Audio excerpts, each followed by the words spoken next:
In a galaxy where advanced civilizations rule with fear and technology, a deadly alien swarm threatens to wipe out entire worlds. And only one species, born on a hostile death world, has the strength and ingenuity to fight back. When the Galactic Council turns to humanity for help, they are about to learn that sometimes the most dangerous creatures are the ones you need the most.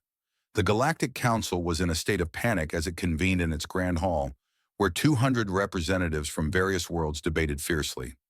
At the center of the hall, a hologram displayed the destruction of three once thriving worlds, now reduced to lifeless rocks. Black, moving dots crawled across the images of the planets, showing the devastation caused by the swarm, an alien species that consumed everything in its path. Council Leader White, her silver skin shimmering under the light of three suns, raised her forearms to demand silence. With a somber tone, she explained that despite their best efforts, the swarm had destroyed three more worlds. The galaxy's most advanced weapons and defense strategies had proven ineffective against the parasite-like invaders. This failure weighed heavily on the Council, and there was a growing realization that they were helpless in the face of such a relentless, unrelenting force. The representatives, many of whom came from peaceful, non-combatant species, whispered in fear and disbelief, their voices mixing with concern. The swarm, once thought to be a distant threat, was now at the doorstep of the galaxy's most secure worlds. The Council knew they needed something, or someone, far stronger to combat this existential threat. In the midst of growing panic and uncertainty, Representative Gray, a member of the Council whose species evolved on a harsh, survival-focused world, stood up with a clear resolve. He had been observing the swarm's relentless progress and the Council's helplessness in the face of it. Gray spoke out, suggesting that the Council reach out to a species known for its resilience and combat prowess, humans. His suggestion was met with immediate shock and disbelief. The room erupted into chaos, with some representatives recoiling in fear and others questioning the wisdom of such a proposal. The humans, often referred to as Deathworlders, were a species that had evolved on a planet plagued by extreme environmental conditions, high gravity, intense storms, and dangerous wildlife. Yet despite these threats, humans thrived. Gray explained that Earth's history was full of such hardships, where humans survived not only the planet's natural dangers, but also learned to thrive in them, growing stronger with each challenge. The Council members were hesitant, with many doubting whether humanity would be willing to risk their lives for other species. But Gray countered by highlighting humans' propensity to help others, a trait that made them unique in their willingness to fight for survival, even for alien worlds. As the debate within the Council Hall continued, a sense of urgency grew.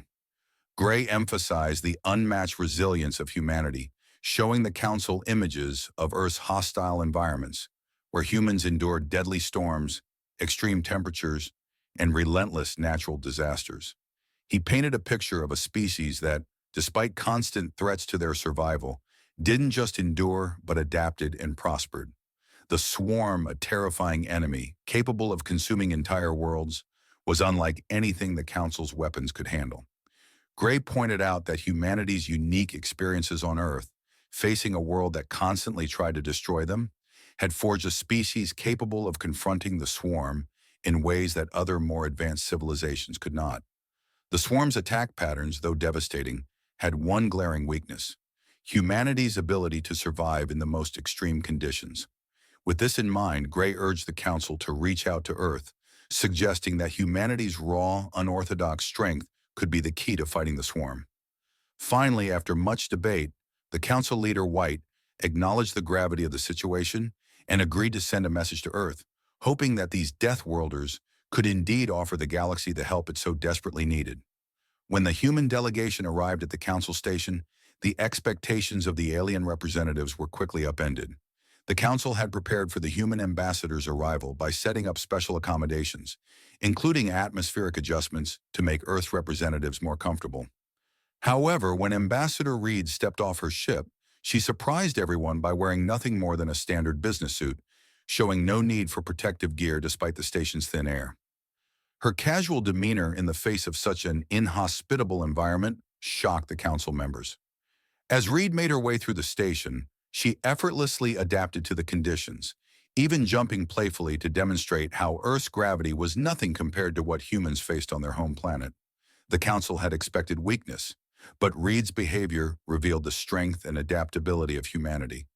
What followed was even more astonishing when, during a tour of the station's garden, a facility housing the galaxy's most dangerous plants, an electrical failure caused one of the poisonous vines to break free. While the aliens scrambled to protect themselves, Reed calmly approached the vine, studying it before carefully securing it again. This act of fearlessness further solidified her reputation among the council members. For Gray, this was the moment he realized the depth of humanity's strength.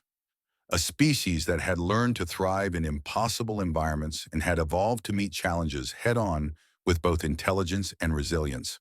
The meeting in the council hall reached a boiling point when Gray proposed that humanity be called upon to help defeat the swarm, a destructive force that had ravaged multiple worlds. The council members reacted with a mix of shock and fear at the suggestion, with some even recoiling at the mere idea of involving humans, whom they viewed as a Deathworld species. The debate became heated as many representatives questioned why anyone would turn to humans for assistance, considering their aggressive and seemingly reckless nature. However, Gray calmly presented his reasoning, emphasizing that humans were uniquely equipped to deal with the kind of existential threat the swarm posed. He showed the council images of Earth's harsh environment, where extreme storms, dangerous creatures, and constant natural disasters had forced humanity to evolve resilience and resourcefulness unlike any other species. Their survival on such a planet, Gray argued, was a testament to their strength. Humans had been forged in an environment where danger was constant, and rather than succumb to it, they had learned to adapt and thrive. This resilience, he believed, could be humanity's greatest asset in the battle against the swarm, a threat that no conventional weapon or alien species had yet been able to confront successfully. Despite the Council's fears, Gray's words began to convince them that perhaps humanity's unorthodox approach to survival might be the key to turning the tide against this seemingly unstoppable enemy. As the Council members reluctantly agreed to contact Earth, Gray sent the distress message to the human representatives, hoping they would respond quickly and decisively. Just 6 months prior, the Council had already witnessed humanity's extraordinary resilience firsthand when Ambassador Reed arrived for the first time. The Council had prepared for the worst, expecting the human ambassador to require special equipment to survive the harsh environment of the station. However, Reed surprised everyone by stepping off her ship in what she called a business suit, completely unfazed by the thin air and low gravity. Her casual, confident demeanor baffled the assembled aliens, as most of them had never encountered a species so unperturbed by their challenging conditions. Reed's ability to function effortlessly in an environment that would have incapacitated many other species served as a clear demonstration of humanity's physical toughness and adaptability. As she toured the station, Reed continued to surprise the Council with her unyielding nature, even casually handling deadly plants and adjusting to extreme cold without protective gear. Her comments about Earth's environment, where survival meant constant adaptation to extreme conditions, only further solidified Gray's belief in humanity's potential. He now knew that the very traits that made humans seem dangerous were the qualities the galaxy needed to survive the swarm. With the message sent, the Council waited for Earth's response, hoping the humans would rise to the challenge once more. The response from Earth came swiftly. Commander Stone, a no-nonsense leader from the United Defense Force, introduced himself with a simple and confident message. "We're coming to help, and we're bringing some special equipment we use for pest control back home." His casual tone about dealing with the deadly swarm, as if it were a simple pest problem, bewildered the Council members, who had never encountered a species so blasé about facing such an unimaginable threat. When Stone's ship landed at the Council station, the Council members expected an advanced, sleek spacecraft like their own, but instead they saw a heavily armored, blocky vessel that seemed oddly out of place. The crew, led by Stone, exited the ship dressed in simple blue uniforms that were far less advanced than the protective suits the aliens had anticipated. Stone's calmness stood in a stark contrast to the tension felt by the Council. He immediately got to work, showing no fear of the swarm or their alien enemies. As the human team quickly set up to analyze and confront the swarm, they relied on straightforward practical solutions. Rather than complex energy-based weapons, they used simple, kinetic firearms, which, as Stone had predicted, would be the key to defeating the swarm. His team's ability to understand and adapt to the threat, even with what seemed like primitive methods, showed a different kind of genius, one grounded in practical survival and natural instincts honed on a death world. Stone's leadership and the humanity's natural toughness left the Council in awe, realizing that perhaps Earth, with its death-defying spirit, was the key to stopping the swarm.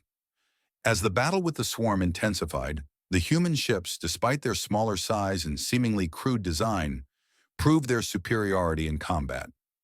Rather than retreating like all other species had when faced with the swarm's relentless onslaught, Commander Stone led his team straight into the heart of the parasite swarm. Their ships, equipped with simple but effective kinetic weapons, released a hail of small metal projectiles that tore through the swarm's defenses. The parasites, who had evolved to withstand energy-based attacks, were caught off guard by the physical impact of the projectiles, which disrupted their entire attack strategy. As the human ships pushed deeper into the swarm, they encountered a growing resistance from the parasites, but their innovative approach continued to prove successful. They used pressure bombs, devices designed to create rapid pressure changes in space, a tactic that disrupted the swarm's neural communication and sent the parasites into disarray. The humans' ability to adapt using simple Earth tactics, such as imitating predator-prey relationships, proved to be the swarm's undoing. Eventually, the human ships reached the core of the swarm, where they discovered the Queen, the key to the swarm's control. Without hesitation, Stone's team deployed a final weapon designed to disrupt the Queen's control over the hive. The resulting waves of pressure shattered the Queen's neural network, sending the entire swarm into chaos. In a matter of hours, the swarm, once thought to be unstoppable, was reduced to scattered debris in space, leaving the Galactic Council in stunned disbelief at the effectiveness of the human approach. What seemed like impossible odds were overcome not with advanced technology, but with humanity's raw determination and ability to think outside the box. As the battle against the swarm drew to a close, the human team, led by Commander Stone, worked tirelessly to study the enemy's behavior and identify patterns that could be exploited. They quickly realized that the swarm's behavior resembled that of Earth's supercolonies, like ants and bees, where the creatures operate under a unified neural network. Stone and his team knew that understanding the swarm's tactics and weaknesses was key to their success. Using their experience with Earth's insect colonies, they devised a plan to disrupt the swarm's communication system. By using pressure bombs that created rapid changes in the environment, the humans were able to disrupt the swarm's neural signals, effectively neutralizing the parasite's ability to coordinate.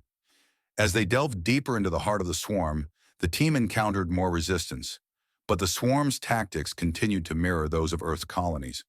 With precise coordination, Stone's team placed specialized devices that further disrupted the Queen's control over the swarm. This method was not only effective because of the physical damage it caused, but because it exploited the inherent weaknesses in the swarm's collective mindset. The humans' understanding of Earth's wildlife and their battle-hardened resilience gave them an edge no one had anticipated, allowing them to finally defeat the swarm in a way no other species had been able to. Their ingenuity and courage showed that humans had the ability to think beyond conventional tactics, and it was this unexpected strength that allowed them to save the galaxy.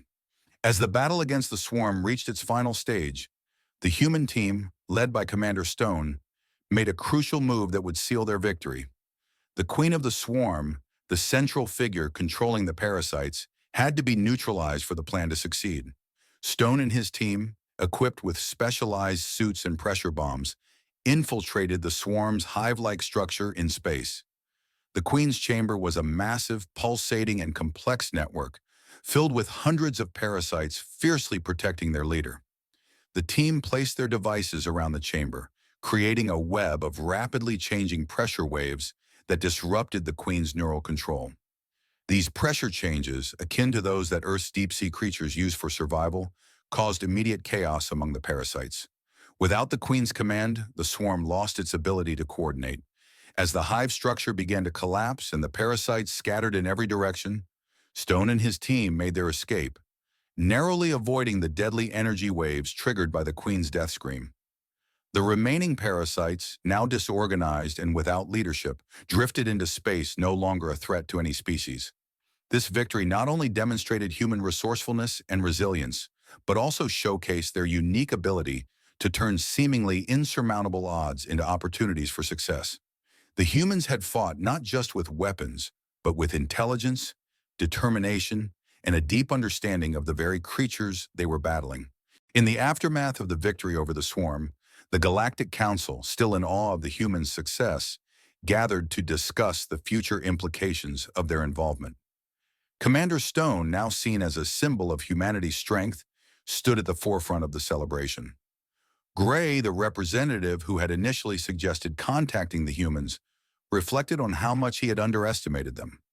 The humans had not only saved the galaxy from destruction, but had done so using tactics and tools that no other species had considered.